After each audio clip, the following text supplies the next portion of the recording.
मैंने जब ये 1980 में भाजपा बनी तब से कुर्ते पजामे पहने थे, तो एक तरफा प्यार मेरा 1980 से है। कोई प्रतिद्वंदी नहीं है, ना मैं किसी को प्रतिद्वंदी मानता। मैं तो विवाद के बाद पिछले 2 चुनाव में, लोकसभा चुनाव में आप ग्राउंड पर नजर नहीं आए। राव के उसी क्रम में राव साहब, एक तरफ राव साहब बैठे हुए थे, एक तरफ अरविंद शर्मा जी बैठे थे, तो मैं जब नितिन गडकरी जी से बात करके पीछे मुड़ा, कप्तान साहब को फोन करके बधाई दी। कप्तान साहब, पुत्र रत्न की प्राप्ति पे आपको बधाई हो। उनका संदेह ना मैं दूर करना चाहता हूँ, ना मैं दूर करूँगा।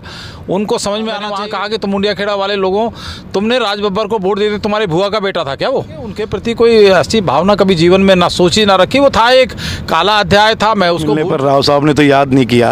आपको टिकट मिलती है तो क्या आप मुलाकात करेंगे? दस्तक हरियाणा में आज हम बात करेंगे भाजपा के पूर्व प्रदेश उपाध्यक्ष, हरको बैंक के 2 बार चेयरमैन रहे, हरियाणा टूरिज्म के चेयरमैन रहे, डॉक्टर अरविंद यादव से। अरविंद यादव अपना नया कार्यालय तैयार करा रहे हैं राव तुलाराम स्टेडियम के बाहर और चुनाव की पूरी तैयारी कर रहे हैं। विभिन्न मुद्दों पर इनसे आज बातचीत करेंगे। इनकी गाड़ी में हम इनके साथ चलेंगे, कई जगहों पर जाएंगे जहां पर इनके कार्यक्रम भी हैं और रास्ते भर बातचीत भी होगी इनके साथ।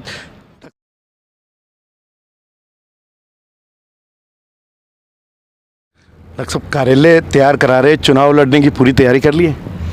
देखिए, मैंने जब ये 1980 में भाजपा बनी तब से कुर्ते पजामे पहने थे, तो एक तरफा प्यार मेरा 1980 से है भाजपा से। अब भाजपा मुझे चुनाव लड़ाएगी तो 1980 से लड़ना चाहता हूँ, तो निश्चित तौर पर जो है, और हरियाणा में तो मेरे कुर्ते पजामों की एक अलग पहचान है, मेरे गमछे की एक अलग पहचान है। सब लोग जो है उसके कायल रहते हैं। तो समय आएगा तो शायद लगता है कि इस बार पार्टी का मन बना है, लेकिन जब तक निर्णय नहीं हो जाता, जब तक कुछ कहना हम लोगों जैसे सीनियर लोगों के लिए ठीक नहीं है। इस बार ज़्यादा गंभीरता नज़र आ रही है। कई महीने हैं चुनाव के, कार्यालय अभी से तैयार करा रहे हैं, तो कुछ तो गंभीरता है। देखिए, गंभीरता तो हमारे स्वभाव में है, और पार्टी के लिए हमने अपना जीवन दिया है, तन दिया है, मन दिया है, सारा जीवन समर्पण किया है, तो इसलिए वो गंभीरता के साथ ही किया है। और उसी का परिणाम है कि आज तीसरी बार देश के अंदर नरेंद्र मोदी जी के नेतृत्व के अंदर, चाहे वो बहुमत पूरा नहीं मिल पाया, कोलिशन गवर्नमेंट बनी है, लेकिन ये भी इतिहास रचा गया है कि पंडित जवाहरलाल नेहरू के बाद किसी ने आज़ाद भारत में तीसरी बार प्रधानमंत्री पद की शपथ ली है, तो हमारे नरेंद्र मोदी जी ने ली है। और उसमें कहीं ना कहीं, चाहे वो गिलहरी के बराबर का योगदान हो, उसमें हम लोगों का भी योगदान है, सब कार्यकर्ताओं का योगदान है। तो हम लोगों को गंभीरता के ही साथ हम सारा काम करते हैं। टिकट को लेकर बात की जाए तो पहले भी आप लंबे समय से तैयारी कर रहे हैं, इस बार कुछ आश्वस्त नज़र आ रहे हैं? देखिए, पार्टी में जिन लोगों के साथ हमने काम किया है, हमने मनोहर जी को बहुत लंबे समय तक उनकी उंगली पकड़ के हम लोगों ने काम किया है। उनके काम का परिणाम है कि वो 2 बार मुख्यमंत्री रहे। आज जो है वो केंद्रीय मंत्री के तौर पर 2 बड़े विभागों के मंत्री है। हमने काम किया है। तो नायब सैनी जी जो हमारे मुख्यमंत्री जी हैं, ये तो राजनीति में बाद में आए थे, लेकिन वो उन्होंने, अब मैं कहूँ कि भाई वो साथ उन्होंने मेरे साथ काम किया है, क्योंकि सीनियर में उनसे था, और आज पार्टी के कार्यकर्ता के तौर पर काम करते हुए वो प्रदेश अध्यक्ष भी और मुख्यमंत्री जी भी हैं। तो हम लोग लगे हुए हैं, एक धारा के साथ जुड़े हुए हैं, जीवन हमने धारा में लगाया है। तो पार्टी को निर्णय करना है, और पार्टी इस बार शायद जो लग रहा है, जो हालात हैं, जो पार्टी के में मुझे जो विश्वास है कि इस बार पार्टी निर्णय करेगी, और शायद मेरे पक्ष में निर्णय करेगी, ऐसा मुझे मेरी अंतरात्मा की तरफ से मुझे ज्ञान हो रहा है, बोध हो रहा है। राव से विवाद आपका काफ़ी चर्चित रहा है पिछले चुनाव में, तो क्या कुछ आज लगता है कि कुछ गलत हो गया था उस दौरान? कभी ऐसा रिग्रेट फील हुआ? देखिए, फिर मैंने अभी कहा कि हम लोग उस धारा के लोग हैं कि जिसने कभी महत्वाकांक्षा नहीं रखी, इसलिए ये सहज स्वाभाविक बात है राजनीतिक क्षेत्र के अंदर, तो मैं इसको गलत नहीं मानता हूँ। राव साहब ने सुनील मूसेपुर जी का पक्ष लिया, उनकी बात को मानी गई। पार्टी को लगा कि हम लोग पार्टी के समर्पित कार्यकर्ता हैं, हमें फिर कभी मौका दे दिया जाएगा, और वो दिया भी। हरको बैंक का चेयरमैन बना के दिया, पर्यटन निगम का चेयरमैन बना के कंपनसेट करने का पार्टी ने। तो कार्यकर्ता का पार्टी सम्मान रखती है, तो इसलिए हम कभी मन में किसी बात का क्षोभ नहीं रखते हैं, दुख नहीं रखते हैं, मातम नहीं मनाते हैं हम लोग। हम उसी उत्साह के साथ काम करने वाले, हमें नहीं भी मिलता तभी हमने जो है महत्वाकांक्षा कोई नहीं पाली हुई है। पार्टी के प्रति हमारा जीवन समर्पित है, और हम उसी समर्पण भाव से पार्टी का काम करते रहे हैं, कर रहे हैं, और आगे भी भविष्य में भी करेंगे। कैडर के एक मजबूत सिपाही के तौर पर आपकी पहचान होती है, पर विवाद के बाद पिछले 2 चुनाव में, लोकसभा चुनाव में आप ग्राउंड पर नज़र नहीं आए राव के लिए प्रचार करते हुए। नहीं, ऐसा भी आपका ये जो सवाल है ये वाजिब नहीं है। इसलिए वाजिब नहीं है कि मेरे जुम्मे 4 बूथ लगाए। पार्टी को पता था कि मेरे जुम्मे इस बार पूरे हरियाणा का प्रदेश कार्यालय का काम है। बाद में मेरे जुम्मे रोहतक पार्लियामेंट लगा दिया, 1.5 महीने में रोहतक में रहा।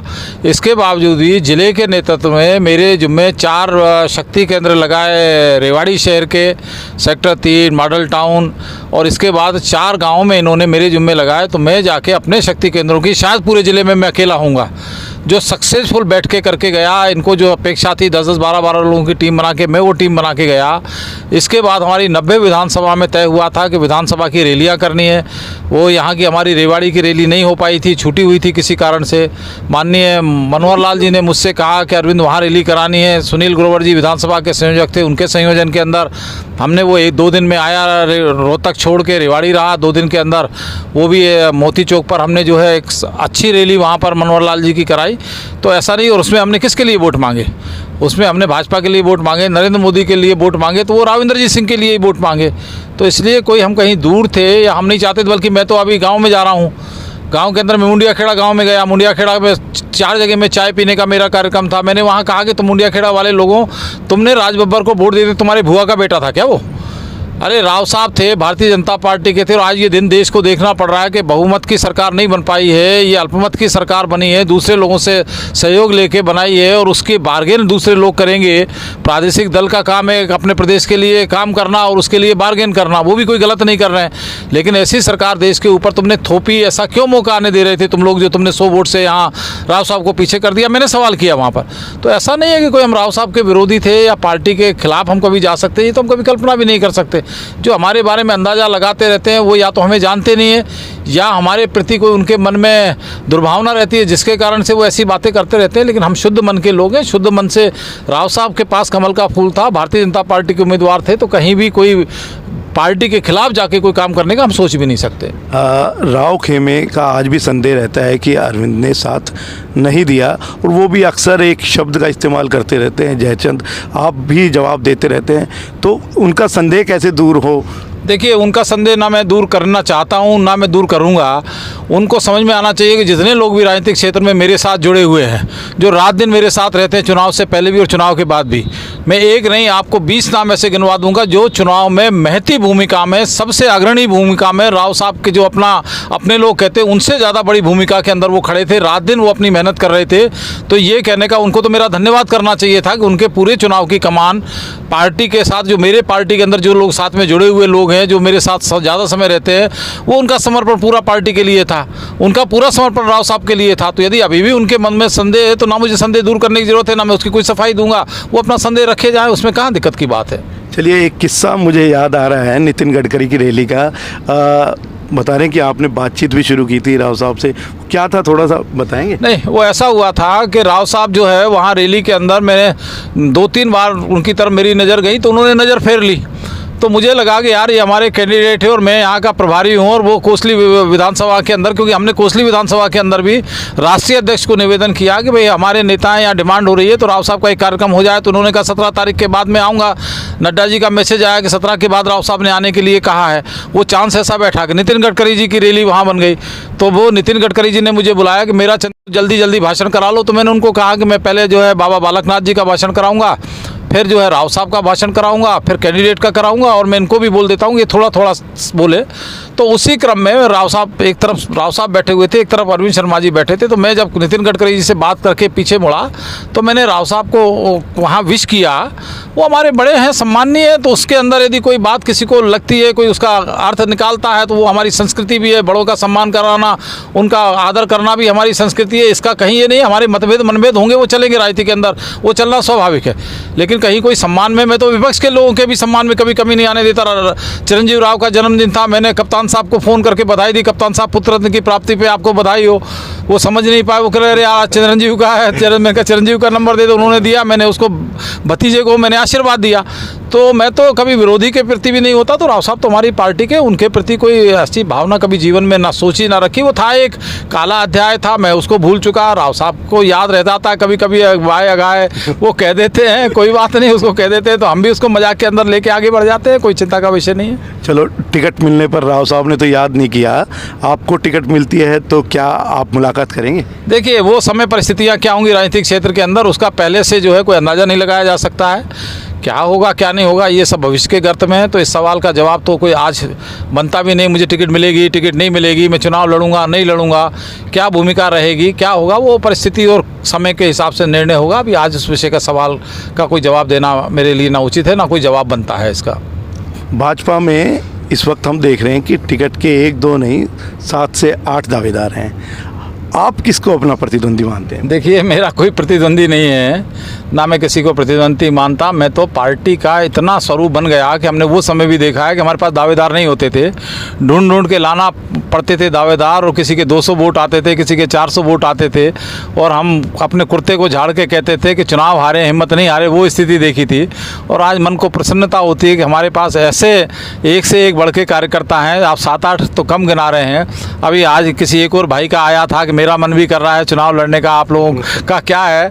तो बहुत सारे लोग हैं जो मन में है, जो भावना, मन की भावना को लेके आ रहे हैं, सोशल मीडिया में लेके आ रहे हैं। तो सबका स्वागत है, सबको अधिकार है, लोकतांत्रिक व्यवस्था है भारतीय जनता पार्टी में टिकट मांगने का। बाकी निर्णय पार्टी जो करेगी, मैं तो सीनियर होने के नाते सबको इतना ही कहूँगा कि जिसके पक्ष में पार्टी निर्णय करे सब लोग उसकी जय जयकार करें, भाजपा की जय जयकार करें, और जो पिछली बार कमी रह गई थी इस बार उस कमी को जो है पूरी करें, और यहाँ से भाजपा का कमल रेवाड़ी से खिले। देखिए, ज़्यादा दावेदार रहते हैं, जैसे अब लोकसभा चुनाव में हमने देखा कि भीतरघात बहुत हुआ पार्टी के अंदर, और कल को विधानसभा चुनाव में भी ऐसे भीतरघात होगा तो फिर कैसे पार्टी जीत पाएगी? देखिए, राजनीतिक क्षेत्र के अंदर ये सब स्वाभाविक प्रक्रिया चलती चलाती रहती है।